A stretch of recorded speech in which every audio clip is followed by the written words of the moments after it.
네, 뉴스 크리에이터 시선 첫 순서는 취재기자의 솔직한 토크, 취재기자의 솔까 말입니다. 보도국 김철진 기자 나와 있습니다. 어서 오세요. 안녕하십니까. 네. 이번 한 주는 안타까운 사건, 사고가 참 많았어요. 네, 자, 첫 번째 뉴스부터 볼까요? 예, 늦은 밤 아르바이트를 마치고 집으로 가던 여대생이 차량에 치여 숨졌습니다. 상대 운전자는 면허 취소 수준 만취 상태였습니다. 관련 뉴스 먼저 보시겠습니다. 캄캄한 새벽 SUV 한 대가 신호를 무시한 채 교차로를 빠르게 지나칩니다. 잠시 후 질주하는 차량 뒤로 한 사람이 도로 위에 쓰러졌고 주위 사람들도 급히 달려옵니다. 대전 둔산동의 한 사거리에서 만취 상태로 운전대를 잡은 38살 남성이 23살 A양을 치고 달아났습니다. A양은 이 사고로 머리 등을 크게 다쳐 병원으로 옮겨졌지만 결국 숨졌습니다. 이 남성의 위험천만한 질주는 A양을 들이받은 뒤에도 계속돼 현장에서 약 4km 떨어진 이곳의 담벼락과 나무를 들이받은 뒤에야 끝이 났습니다. 숨진 A양은 사고 당시 근처 치킨집에서 아르바이트를 마치고 집으로 가던 중이었습니다.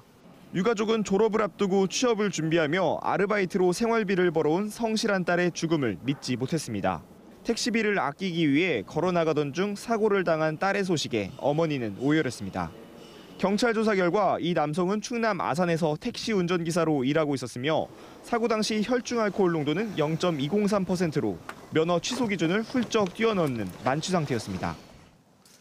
네, 목요일 새벽에 발생한 사건이죠.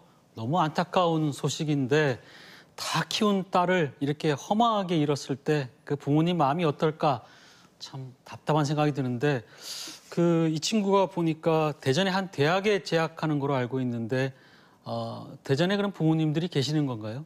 예, 부모님은 이제 구미에 사시고 계셨고 네. 이제 본인만 대학 때문에 대전에 혼자 올라와서 자취를 하면서 대학을 다니던 친구였습니다. 이제 졸업반인 상태에서 본인이 꿈꾸던 이제 조리사 쪽 요식업계에 가고 싶어가지고 관련 자격증을 준비하고 있었었고 생활비 등을 위해서 아르바이트를 하고 있었던 상황이었는데요.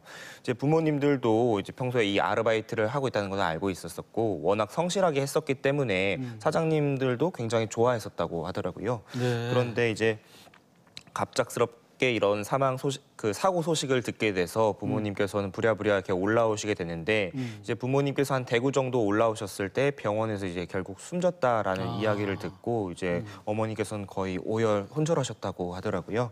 그래서 그런 좀 안타까운 결국 딸의 마지막 모습도 제대로 보지 못한 채 결국 떠난 부모님들의 마음은 정말로 상심이 어마어마하게 컸던 것 같습니다. 얼마나 상심이 컸을까요? 참 미뤄 짐작이 되는데 도대체 이 사고 운전자는 얼마나 이 술을 마셨고요. 아산에서 보니까 택시 운전을 하시는 분 같은데 왜 대전까지 와서 이렇게 사고를 냈다고 합니까? 예, 먼저 당시 사고 운전자의 이제 혈중 알코올 농도가요 0.203%로 나왔습니다. 통상적으로 0.08%가 넘으면은 면허 취소 수치로 이제 판단을 하게 되는데 그걸 2배를 훌쩍 넘는 수치였기 때문에 엄청나게 많이 먹었었다는 사실을 알 수가 있고요. 0.203이면은 굉장한 수치죠. 예, 그 다음 날 오전까지도 이게 술이 깨지가 않아가지고 조사에 좀 어려움을 느꼈을 정도로 당시 이제 운전자의 상태는 무척이나 술에 취한 상태였다고 합니다.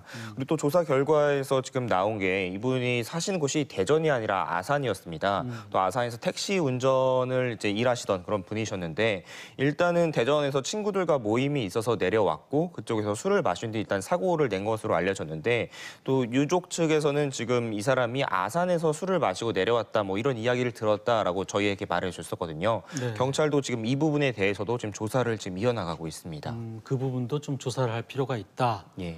그런데 당연히 뭐 엄중한 처벌을 받아야겠지만 술을 혼자 마시지는 않았을 것 같고 같이 마시는 분도 있을 텐데 이 말리거나 아니면은 뭐 이런 분들은 없었나 봐요.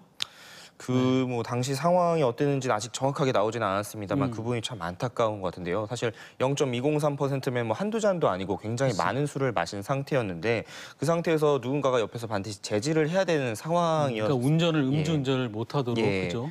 상황이었었는데 그러지 못한 것들이 참 안타깝고, 그리고 뭐 사고 당시에는 일단 같이 타고 있었던 동승자는 없었습니다. 그래서 네. 혼자서 일단 사고를 낸 상태긴 했는데 아무래도 좀 안타까운 부분이 좀 주위에서 말렸으면 어땠을까라는 그런 아쉬움이 남게 되더라고요. 뭐 가족들의 마음을 어떻게 위로해야 할지 모르겠습니다. 더 안타까운 게 이 숨진 여대생이 취업을 앞두고 늦은 밤까지 아르바이트를 하다가 택시비를 아끼기 위해서 홀로 걸어가다 이렇게 사고를 당했다는 부분인데, 취업 준비하는 상황에서 부모님께 조금이라도 부담을 덜어주기 위해서 그랬을 텐데 참 답답하다 생각이 들고요. 혹시 빈소는 가보셨습니까? 예, 사고가 나고 이제 오후에 빈소가 마련이 돼서 네. 이제 다녀왔었었는데, 아무래도 거기에는 이제 뭐 취재라기보다는 어쨌든 유족분들의 그런 것들을 좀 마음 조금이나마 헤아려 보고자 다녀왔었습니다. 근데 아직은 이제 빈소가 뭐 제대로 준비되지 않은 상태였기 때문에 오히려 그 영정사진 하나만 썰렁한 상태로 있다 보니까 그 부모님의 더 처연한 마음이 더 크게 느껴졌던 것 같고요. 그 자리에서 또 부모님께서 뭐 이런저런 말씀을 해주셔서 방금 말씀해 주셨다시피 뭐 택시비를 조금 더 아끼기 위해서 걸어 나오다가 이렇게 사고를 당하게 좀, 그다음에 평소에도 이렇게 뭐 장학금을 받거나 이렇게 알바를 해서 본인 생활을 이렇게 이어나갔다는 점들을 들으면서 더 안타까운 사연으로서 다가올 수 있었던 것 같습니다. 네. 사실 윤창호법이 시행된 이후에 음주운전에 대한 처벌이 더 강화가 됐잖아요. 근데 최근에 보면은 코로나19로 인해서 음주 단속을 좀 뭐 소홀히 하는 게 아니냐 이런 인식이 이제 퍼지다 보니까 오히려 음주운전을 더 많이 하는 거 아니냐 이런 생각도 좀 들어요. 실제로 조사 결과도 그렇습니까? 어떻습니까? 예, 지금 윤창호법 등 이제 각종 음주운전 관련해서 처벌이 강화되고 나서 이제 2020년도 작년이죠. 그때 기준으로는 조금 좀 줄어드는 추세가 보였었는데 올해 기준으로 다시 조금 더 늘어나는 경향세를 보이고 있습니다. 우리 지역 같은 경우는 세종 지역을 제외하고 대전과 충남에서 지난해보다 이제 음주운전 사고가 약 10%가량 더 증가하는 10%? 예, 증가하는 모습을 보였거든요. 이제 이거에 대해서 지금 분석을 하게 되면은 아무래도 코로나19 때문에 경찰이 단속을 덜한 것 아니냐라는 그런 안일한 마음 때문에 시민분들이 음주운전을 이렇게 하는 게 아니냐라는 그런 분석이 나오고 있거든요. 근데 경찰 측에 이렇게 이야기를 해보니까 그 방식만 조금 바뀌었을 뿐이지 단속은 여전히 이루어지고 있기 때문에 아무리 코로나 상황이라고 하더라도 그런 안일한 생각을 해서는 안 된다. 그리고 뭐 그렇게 하게 되면은 더욱더 강한 처벌을 받게 된다라는 점들을 분명히 이제 시민분들께서도 기억하셔야 될 것 같습니다. 음주 단속은 여전히 강화되고 있다. 예. 네. 자, 다음 뉴스 볼까요? 네. 유튜브에 찍힌 성매매 알선업소 결국 경찰이 단속에 나섰습니다. 업소를 통째로 몰수 보존했는데요. 관련 뉴스 먼저 보시겠습니다. 대전역 주변 숙박업소에서 성매매를 알선하던 업주가 한 유튜브 방송에서 행인들에게 접근해 성매매 비용을 설명하는 장면이 노출돼 결국 경찰에 덜미가 잡혔습니다.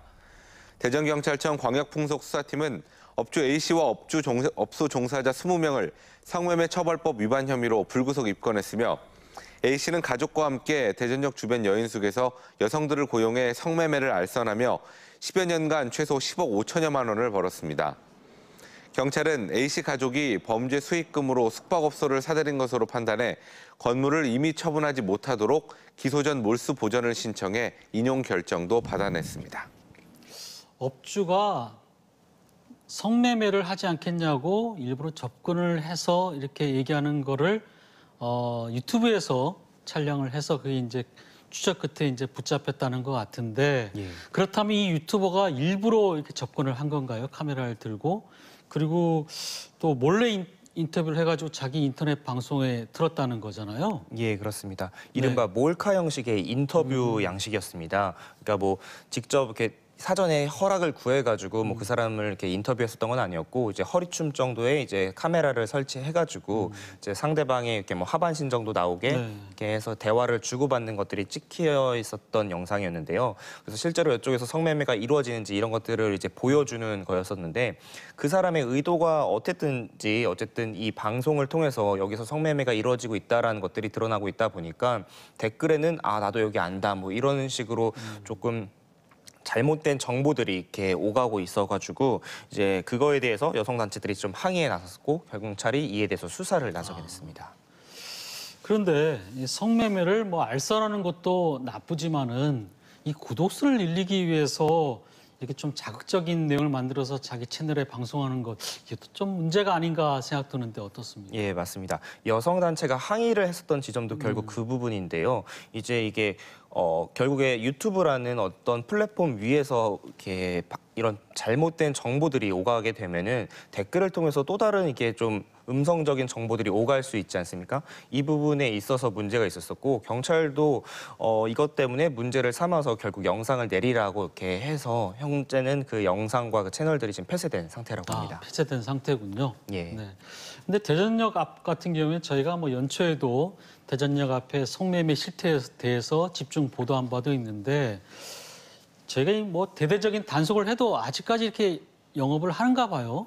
예, 그렇습니다. 사실은 이런 대대적인 단속이 뭐 올해뿐 아니라 과거에도 여러 차례 있었지만은 대전역만큼 이게 쉽게 잡히지 않는다라는 그런 지금 상황입니다. 왜냐하면 이것이 굉장히 오래된 역사를 가지고 사람들이 생계를 유지하기 위해서 거기에 몰린 분들이 워낙 많으시다 보니까 경찰이 단속을 할 때 잠깐 잠잠해졌다가 네. 다시 단속이 뜸해지면 다시 영업을 하는 식으로 뭐 이렇게 운영을 하다 보니까요. 이게 계속 또 잡히지 않고 있고 심지어 이게 가족이 대를 이어서 하는 경우도 있었습니다. 그래서 뭐 시아버지가 운영하던 거를 며느리가 이어받아서 이제 이런 성매매 업소를 운영하고 이런 경우가 있다 보니까 거의 가족 기업처럼 운영되는 형태였습니다. 뭐 그 정도 상황 되면은 경찰도 모르진 않았을 것 같은데 예. 좀 단속을 더 강화할 필요가 있는 것 같고 근데 대전역 같은 경우는 이제 혁신도시 후보지기도 하고 또 대전의 관문이잖아요. 근데 대전역에 처음 내렸을 때 이렇게 성매매를 하지 않겠냐 이런 알선을 받는다면 도시 이미지가 상당히 큰 타격을 받을 것 같은데 지금 뭐 일단 조직을 보니까 어느 정도 단속한 것 같은데 소탕이 다 된 겁니까? 어떻게 된 겁니까? 아직은 소탕이 다 되지는 않았습니다. 사실 이것이 좀 상징적인 것이라고 해요. 대전역 일대에서는 가장 큰 기업이라고 하는데 뭐 최근 1년 8개월 동안 10억 이상의 범죄 수익을 거둔 이저 성매매 알선 조직이 예, 이번 조직이. 근데 이곳을 제외하고도 여성 시민단체에서 추정하기로는 100곳 정도가 더 있다라고 하고 있는 것입니다. 일단 제일 큰 곳을 잡긴 했습니다만은 여전히 수많은 이런 업소들이 있기 때문에 이 대전의 관문이자 어떻게 보면은 외부 시민들이 대전을 방문했을 때 첫 보여지는 이미지거든요. 그것을 위해서라도 더 단속을 해야 될 텐데 아직은 조금 완전 소탕까지는 거리가 먼 것 같습니다. 아직도 이렇게 많이 남아 있다고 하니까 참 놀랍습니다. 네, 김철진 기자 수고했습니다. 네.